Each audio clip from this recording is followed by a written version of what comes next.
चलिए देखिए, first question कहता है कि रेडियस 3 सेंटीमीटर और इस सिलेंडर की हाइट क्या है 4 सेंटीमीटर, और बोल रहा है कि यहाँ पर क्या है ऑब्जेक्ट वो रखा हुआ है, एक ऑब्जेक्ट वो रखा हुआ है, point the apparent depth, object नहीं है, इसका अपरेंट डेप्थ पूछा है।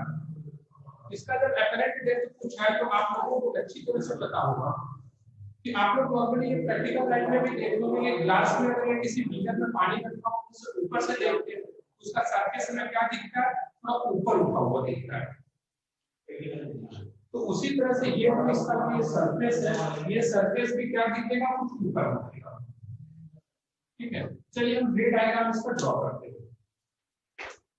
तो जब भी अगर तो सीधा हम ज्योमेट्री अप्लाई करेंगे, इसका रे डायग्राम ड्रॉ करेंगे। ठीक है, तो रे डायग्राम में क्या होगा, हमें ये देखना है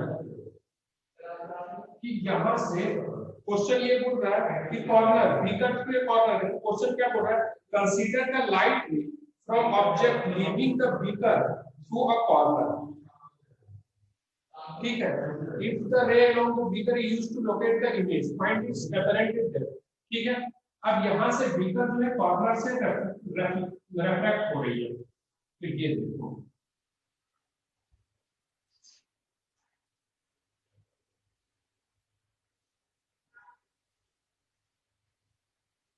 ये डायग्राम हमने बनाया, रे यहाँ पर गया, मान लो कि यहाँ पर ये थीटा ले लिया, तो यहाँ पर भी एंगल थीटा, इसका जो नॉर्मल होगा वो सीधा जाएगा, तो ये रे जानी किस डायरेक्शन में चाहिए, ऐसे जानी चाहिए, लेकिन अब ये डेंसर से रेयर मीडियम में जा रहा है, तो ये क्या हो जाएगा, ऐसे में जाकर तो कुछ ऐसे रिफ्लेक्ट करेगा, रिफ्रैक्ट कर जाएगा, थोड़ा मुड़ जाएगा, तो ये एंगल थीटा मान लो ये एंगल फाई हो गया।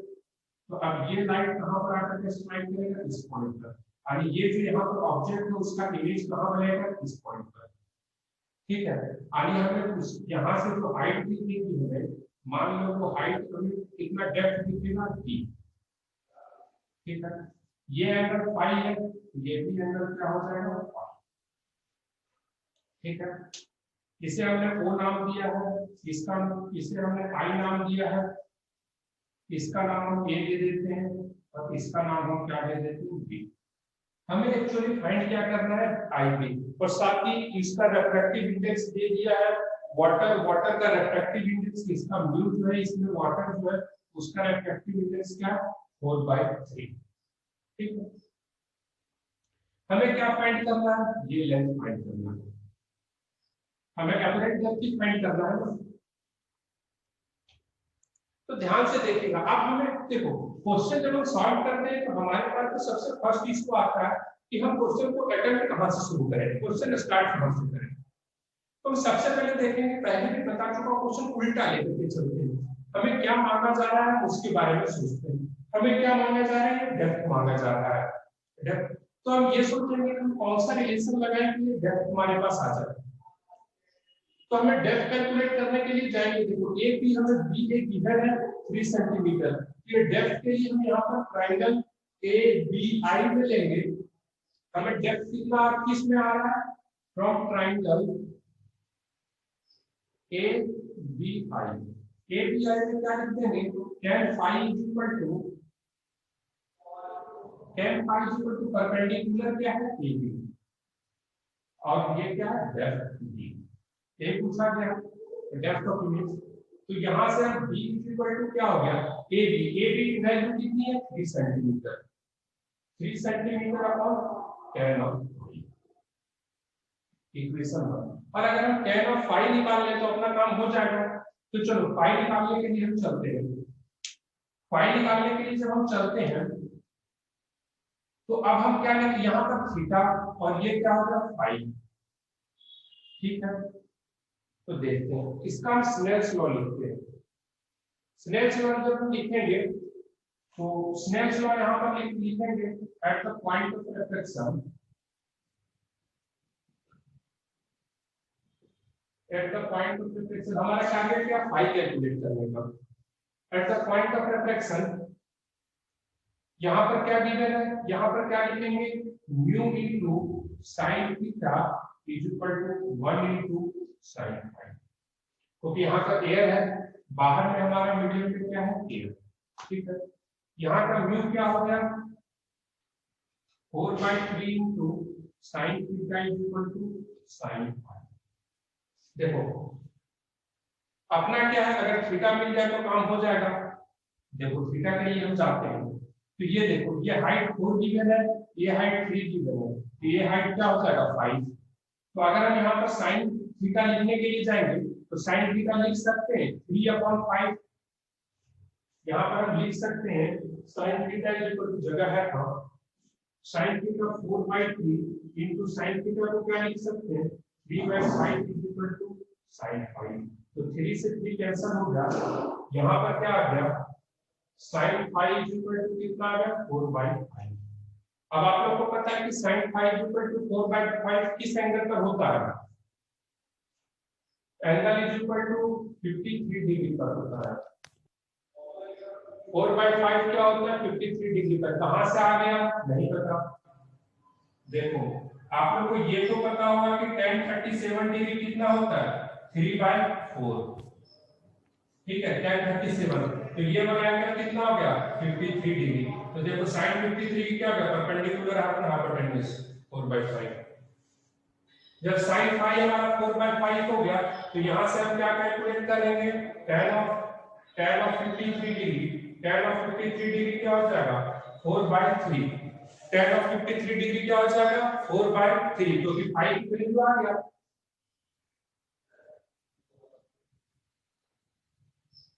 तब इस इक्वेशन को कहां पुट कर देंगे, ये tan 53 की वैल्यू यहां पे आप कहां पुट कर देंगे इक्वेशन 1।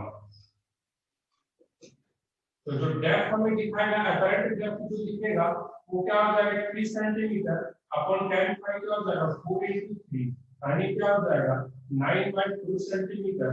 तो t इज इक्वल टू क्या हो गया 2.25 सेंटीमीटर। यानी जो हमें इस बेस जो है, ये जो बेस का जो इमेज दिखेगा वो कितना हाइट पर दिखेगा 2.25 सेंटीमीटर पर। हम आगे चल करके देखिए, आगे चल करके कुछ हम इसके शॉर्ट फार्मूले बताएंगे, लेकिन यहाँ पर अप्लाई मत कीजिएगा, क्योंकि जो हम आगे शॉर्ट फार्मूले बताएंगे वो मिनिमम एंगल जो बहुत छोटा होगा उस समय के लिए होगा। और यहाँ पर हमने प्योर ज्योमेट्री से सॉल्व किया, क्योंकि यहाँ पर एंगल स्मॉल नहीं है, यहाँ एंगल जो है काफी लार्ज है 37 डिग्री 53 डिग्री, ये काफी बड़ा एंगल होता है, इसलिए शॉर्टकट फार्मूला नहीं अप्लाई कर सकते। वैसे अपरेंट डेप्थ कितना शिफ्ट करेगा इसके हम छोटे फार्मूले, ये स्मॉल एंगल के लिए दूसरे फार्मूले हम क्या करेंगे कैलकुलेट करेंगे। चलो इसको नोट कीजिए यहाँ पे। सर बोलिए सर, मतलब जो ऑब्जेक्ट रखता है उसकी, देखिए नेक्स्ट क्वेश्चन क्या कर रहा है, क्वेश्चन नंबर 2, बोल रहा है a light ray incident at a point on the surface of a glass sphere, ठीक है, at a surface of a glass sphere जिसका भी म्यू क्या है √3 at an angle of 60 degree, it is reflected at the further surfaces को दिखाया हुआ है। देखिए एक ग्लास स्फीयर है जिसका म्यू इज इक्वल टू आपको गिवन है, म्यू दे दिया है आपको √3। एक चीज का ध्यान में रखिए, जो भी नॉर्मल इसके ऊपर ड्रॉ होगा वो हमेशा कहां से क्रॉस होगा सेंटर से होकर के क्रॉस करेगा। तो बोल रहा है हमारा एंगल ऑफ इंसिडेंस जो है, हमने एंगल ऑफ इंसिडेंस जो लिया है वो 60 डिग्री। तो ठीक है, यहां से मान लो कोई लाइट में आया,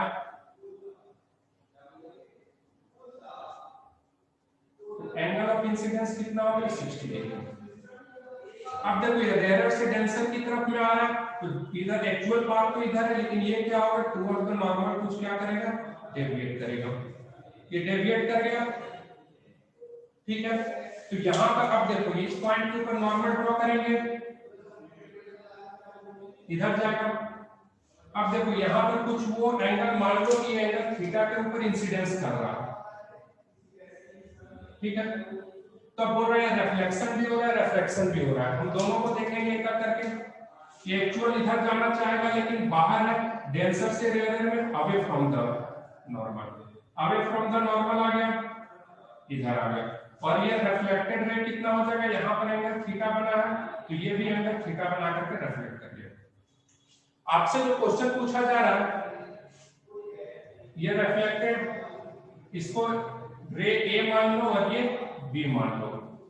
तो आपको ए और बी के बीच का एंगल पूछ रहा है, ठीक है। ये एंगल आपसे पूछा गया, ये एंगल फाई, ये एंगल आपसे पूछा गया, ठीक। तो फिर यहाँ पर हम ज्योमेट्री अप्लाई करेंगे, ठीक है।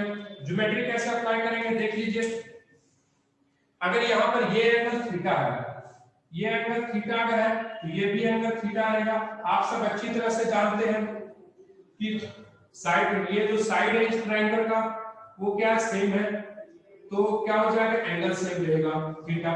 तो अगर हमें थीटा पता चल जाएगा कि यहाँ पर एंगल ऑफ इमरजेंसी जो ये बाहर निकल रहा है वो हमें पता चल जाएगा। तो चलिए थीटा ढूंढने के लिए जा रहे हैं, थीटा ढूंढने के लिए चलते हैं। तो यहाँ पर ये पॉइंट मान लो ये इंसिडेंस हुआ है, ये P मान लो, ये Q मान लो। तो यहाँ पर लिखेंगे Snell's law at point P। ध्यान से देखते जाइएगा, कुछ अपने दिमाग से भी मत लिखिएगा, पहले समझ लीजिए फिर लिखते रहिए। Snell's law at point P, point P के ऊपर स्नेल्स लॉ अप्लाई करेंगे। ये क्या है, बाहर का मीडियम है एयर, इसका refractive index 1 into angle of incidence sin 60 is equal to, यहां का रिफ्रैक्टिव इंडेक्स क्या है म्यू, म्यू क्या हो गया √3 इनटू sin थीटा,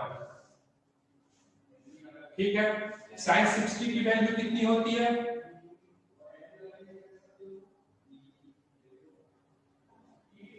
sin 60 हो गया √3/2 is equal to √3 into sin theta.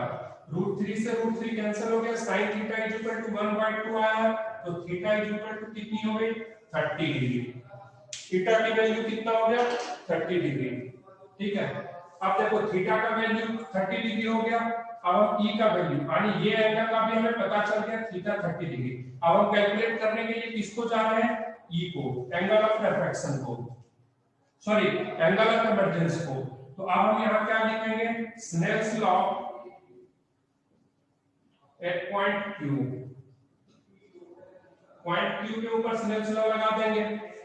Point Q के ऊपर स्नेल्स लॉ लगा लेंगे, एंगल ऑफ इंसिडेंस है, नॉर्मल और इंसिडेंट रे के बीच का एंगल थीटा है। तो यहाँ पर लिखेंगे √3 into sine of theta is equal to, direct लिख देंगे साइन ऑफ ई।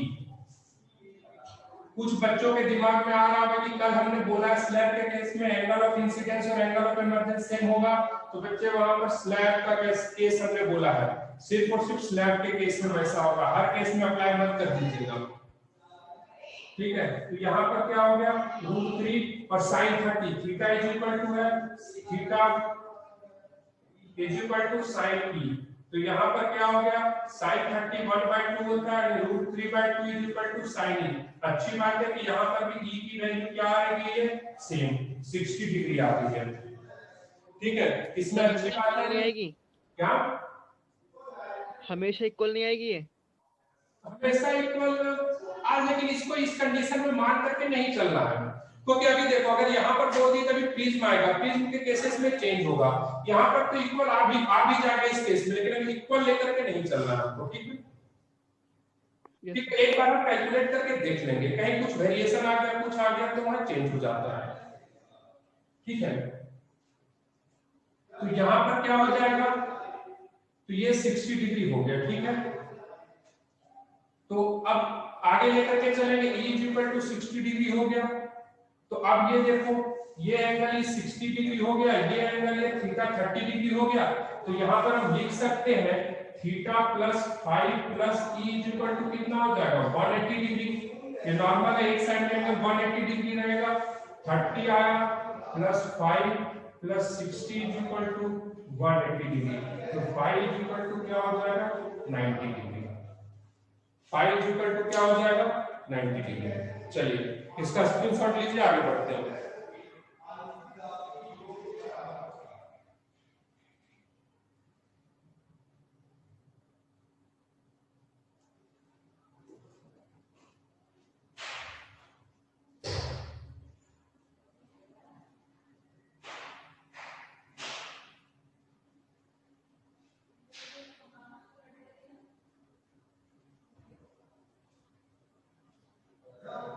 हो गया सर। ठीक है,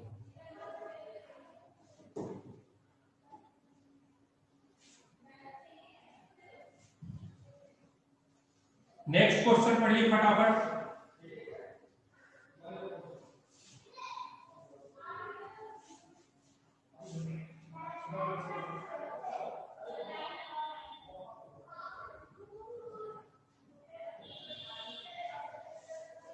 क्या बोला जा रहा है? ये लाइट रे falling eight 60 degree with the surface of a glass slab.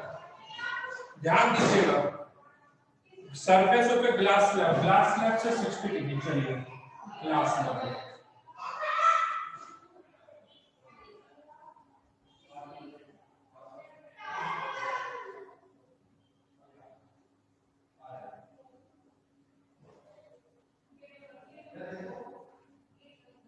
ये ग्लास स्लैब है। ग्लास स्लैब का थिकनेस हमें गिवन है 1 सेंटीमीटर। 1 सेंटीमीटर बोल रहा है लाइट रे इंसिडेंट करता है। तो चलो ठीक है, मैं लाइट रे को इंसिडेंट करवा देते हूँ। लाइट रे इंसिडेंट कर गया।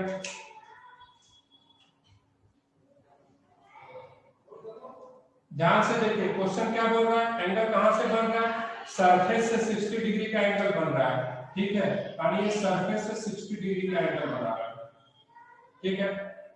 उसके बाद ऑब्वियस सी बात है कि लाइट ये ग्लास है, इसका रिफ्रैक्टिव इंडेक्स नहीं दिया है, तो ये थिकनेस ऑफ ए ग्लास में कुछ रिफ्रैक्ट नहीं दिया है, तो हम न्यू मान लेंगे रिफ्लेक्शन है। तो लाइट रे किधर आना चाहिए? आना तो चाहिए सीधा का, लेकिन ये थोड़ा रिफ्लेक्ट होकर के आएगा। रिफ्लेक्ट होकर के आएगा, रिफ्लेक्ट होकर के आएगा, ठीक है।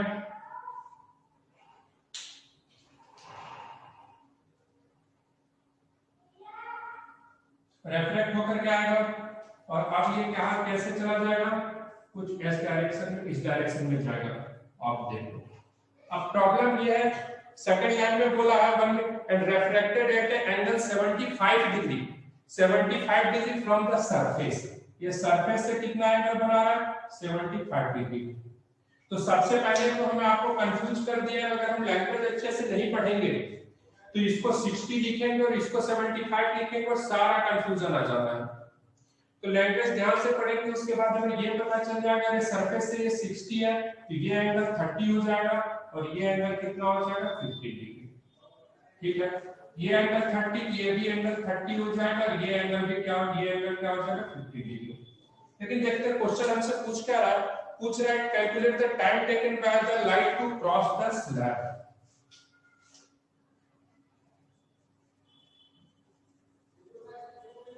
Calculate the time taken by the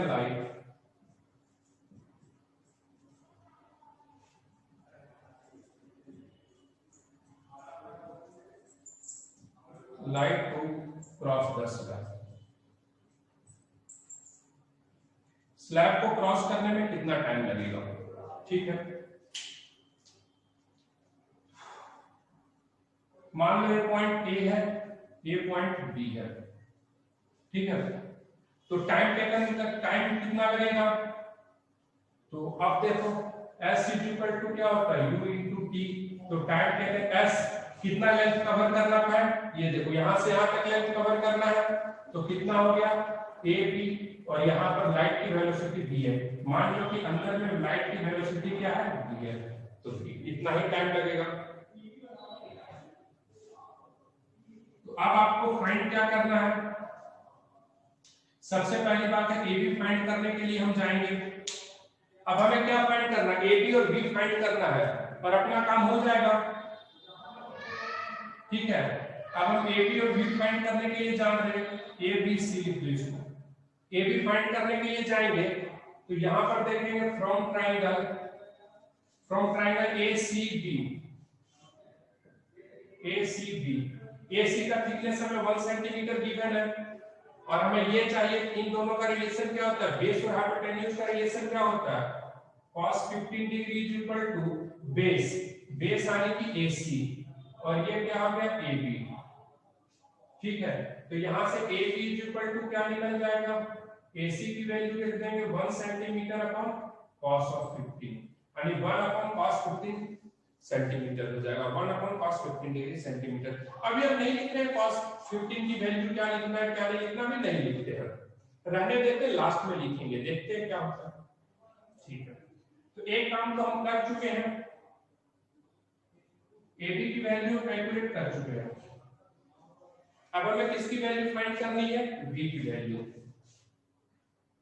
B की वैल्यू फाइंड करनी है तो हम ये जानते हैं refractive index is equal to क्या होता है, velocity of light in first medium जो कि एयर है, सी अपॉन यहां पर क्या हो जाएगा, इन दिस मीडियम। तो यहां पर v इज इक्वल टू क्या हो गया, c बाय म्यू। खुशी तो हुआ कि v पता चल गया, लेकिन दुख इस बात का है कि म्यू नहीं पता है। ठीक है, म्यू नहीं पता, हम म्यू फाइंड करने के लिए जाते हैं। म्यू फाइंड करने के लिए जाएंगे तो फिर स्नेल्स लॉ हम फाइंड करते हैं। अब हमारा कैलकुलेशन किसके लिए चल रहा है, म्यू के लिए चल रहा है। तो Snell's law at point A लिखेंगे, लिख देता हूं।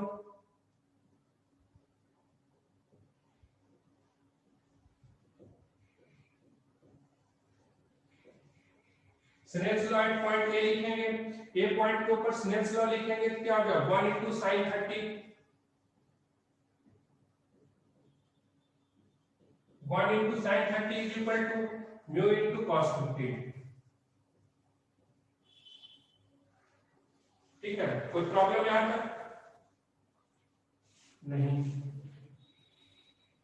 ठीक है, तो mu इज इक्वल टू कितना लिख देंगे, mu इज इक्वल टू लिखेंगे sin 30 upon cos 15।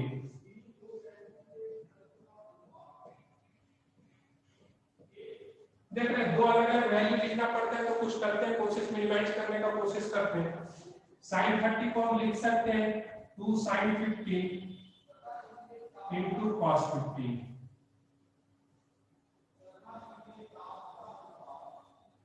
Upon cos 15। Sorry cos नहीं, यहाँ पर sin 15,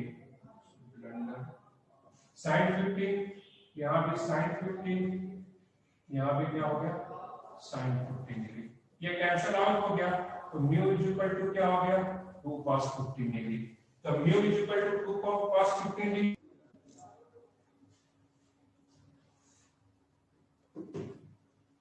ए बी और बी दोनों की वैल्यू हम पुट कर देंगे इक्वेशन 1 में।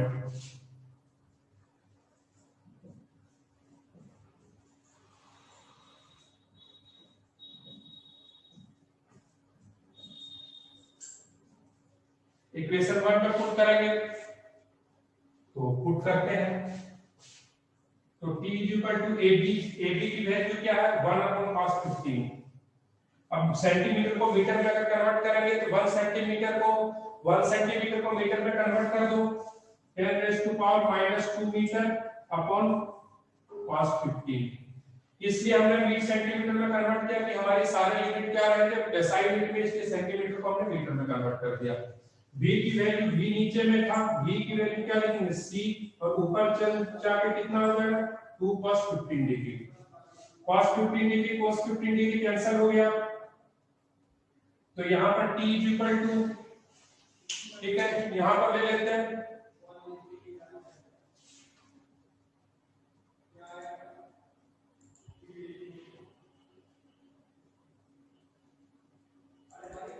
अभी आ रहा है, अभी भी नहीं आ रहा है,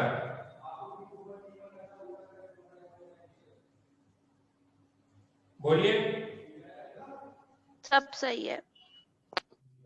देखिए, तो अब हम यहां पर क्या कर देंगे, यहां पर फिर बॉक्स यहां पर लिख देता हूं, t इज इक्वल टू क्या हो गया 2 लिख दिए इंटू 10 रेज़ टू पावर -2 हो गया, और अपॉन c कितना हो गया 3 into 10 raise to power 8 metre पर सेकंड। ठीक है, तो यहां से टाइम कितना आ गया, time is equal to 2/3 into 10 raise to power -10 second. 2/3 into 10 raise to power -10 second. ठीक है,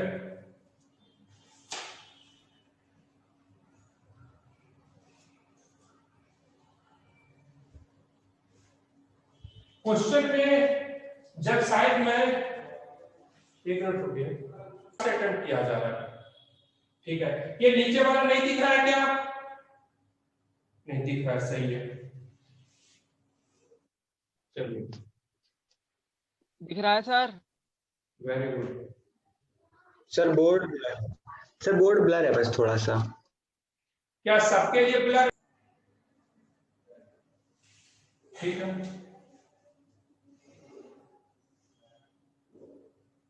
एंगल ऑफ इंसिडेंस क्या है? थीटा।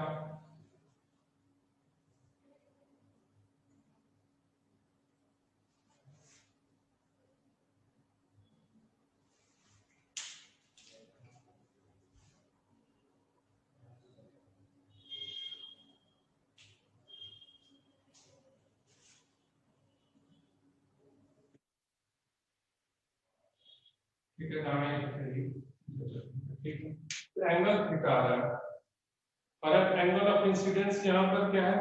आर भी दी है, ये आर होगा, ये भी आर होगा और ये एंगल। हमें उतना कुछ नहीं बोल रहा है, थीटा स्मॉल है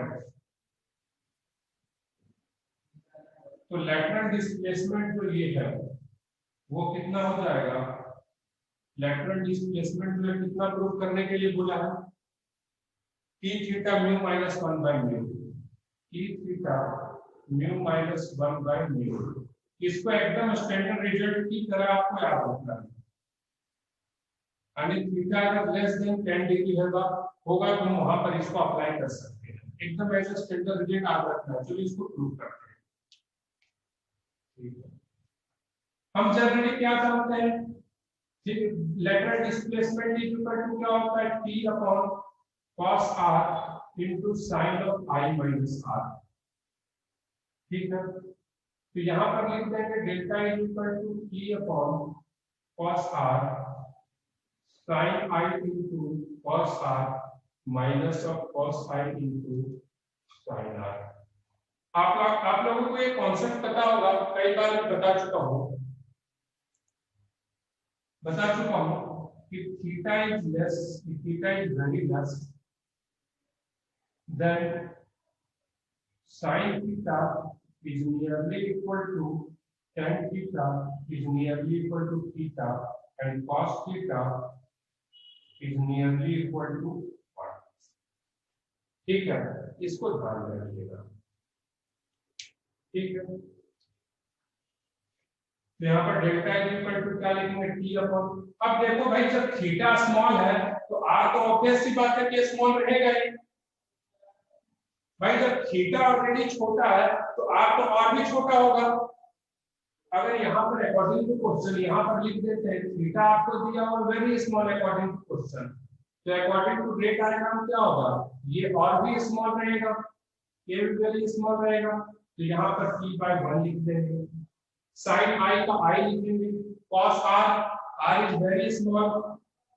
ठीक है, यहाँ I है ना, अगर I हमारा क्या है? स्मॉल है तो उस कंडीशन का, तो I स्मॉल है तो sin I का I लिख दिए, cos r का 1 माइनस cos I का, ये I बहुत स्मॉल है 1 होगा, sin I का I माइनस। ठीक है, तो यहाँ पर डेल्टा इज इक्वल टू लिखेंगे t into theta minus r, क्योंकि angle I is equal to क्या है? थीटा। इंसिडेंस को हमने थीटा लिया। चलो ठीक है, अब देखो r आ जा रहा है, तो r के लिए, r को हटाने के लिए हम क्या करेंगे? लॉज ऑफ रिफ्रैक्शन लगाते हैं। From refracting surface, refracting surface यहाँ क्या लिखेंगे?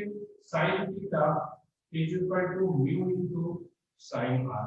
तो थीटा वेरी स्मॉल है तो थीटा इज इक्वल टू क्या लिख देंगे? Mu r। ठीक है, क्यों? क्योंकि थीटा यहाँ पर स्मॉल दिया हुआ है, तो r इज इक्वल टू क्या लिख देंगे? Theta by mu. r is equal to क्या लिखेंगे? Theta by mu. अब देखो इक्वेशन 1 और 2 का यूज कर जाओ,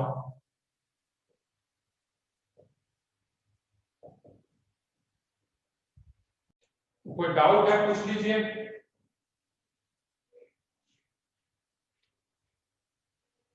देखो होता क्या है, पूरा प्रोसेस देखना, ध्यान से समझने का कोशिश कीजिएगा। ये नॉर्मल है। अब एक छोटी सी बात बताऊं, अगर लाइट यहां से एंगल I1 पर जा रहा है तो ये लाइट जाना किधर चाहेगा? सीधा, लेकिन क्या सीधा जा पाएगा? नहीं, कुछ एंगल क्या हो जाएगा? डेविएट हो जाएगा और ये एंगल R1 रहेगा। इस कंडीशन में हमेशा जो एंगल ऑफ रिफ्रैक्शन जो रहेगा वो greater than angle of incidence है भाई, क्योंकि ये क्या है, रेयर मीडियम और ये क्या है, डेंसर मीडियम। हमेशा अवे फ्रॉम द ये नॉर्मल से लाइट जो है दूर बेंड करेगी। तो उसके बाद क्या है, नेक्स्ट लाइट जो गया, अब क्या थोड़ा यहाँ से भेजने का कोशिश करते हैं। ये एंगल क्या हो गया I2। अब ये लाइट किधर जाएगा, R1 से भी नीचे यहाँ झुक जाएगा, तो ये वाला एंगल क्या हो गया R2। तो अब क्या है, फिर से जब I2 बढ़ा है तो R2 भी बढ़ा। इसी तरह बढ़ाते जाएंगे तो कोई एक ऐसा एंगल आएगा जहां पर क्या हो जाएगा, कोई एक ऐसा एंगल आएगा जहां पर ये क्या हो जाएगा, R जो है 90 डिग्री पर आ जाएगा। क्योंकि मैं जितना ये बढ़ेगा उससे क्या है, उससे ज्यादा ही बढ़ना है R को, तो उस एंगल पर क्या है, ये R क्या हो जाएगा 90 डिग्री पर आ जाएगा। इसे कैसे एंगल पर, और जिस एंगल के ऊपर एंगल ऑफ रिफ्रैक्शन 90 डिग्री होता है, उसी एंगल को हम क्या करते हैं, क्रिटिकल एंगल कहते हैं। When angle of refraction is equal to 90 degree, then angle of incidence is equal to theta c and it is called critical angle। ठीक है, क्रिटिकल एंगल सिंपल सी बात है। आप ज्यादा रहेगा तो ये जैसे बढ़ेगा वो 90 डिग्री पर आ जाएगा।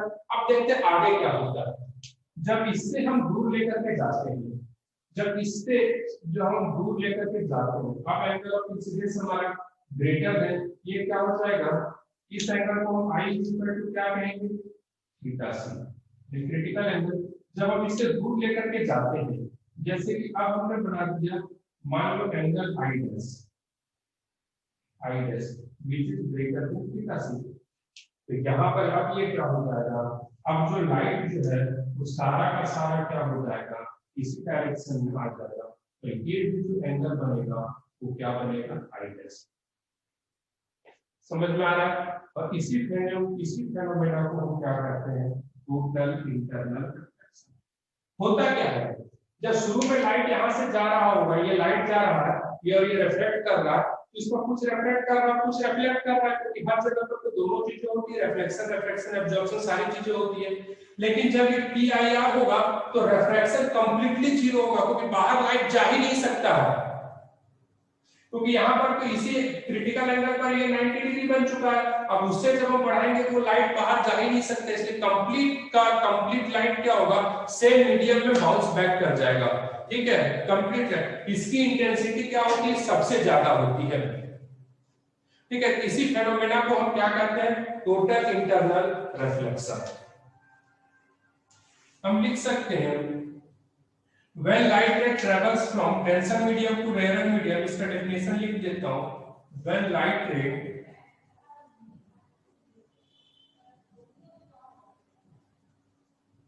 travels from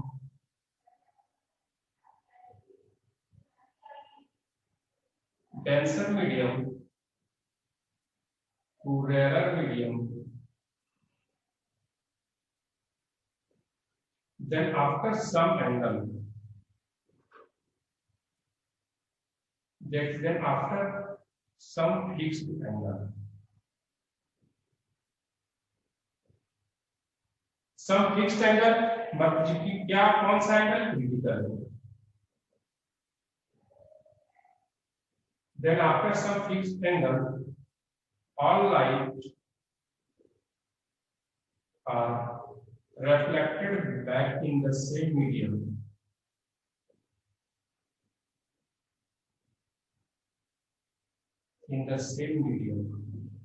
सारा का सारा लाइट जो है सेम मीडियम में रिफ्लेक्ट बैक हो जाता है। All light are reflected back in the same medium.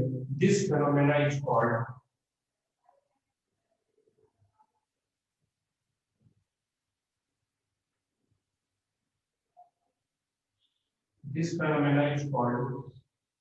total internal reflection।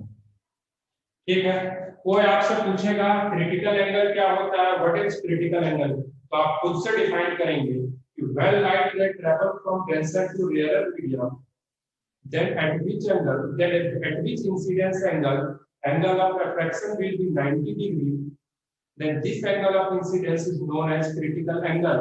आणि जिस angle of incidence के ऊपर angle of refraction 90 डिग्री हो जाता है, उसी angle of incidence को हम क्या कहते हैं?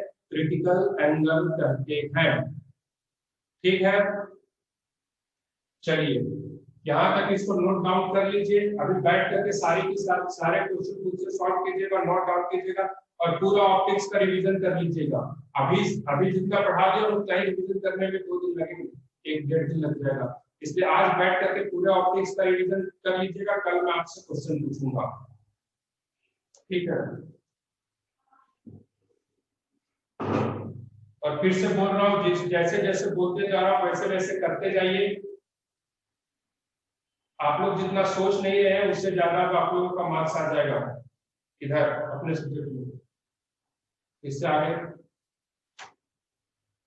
ठीक है, जैसे जैसे बोलते जा रहा हूँ वैसे वैसे करते जाइए और मार्क्स लीजिए। ठीक है, चलिए इतना नोट डाउन कर लीजिए। आज के ठीक है भैया? Yes sir. राधे कृष्ण के लिए नाम नहीं लिया करते, बुरा लग जाएगा।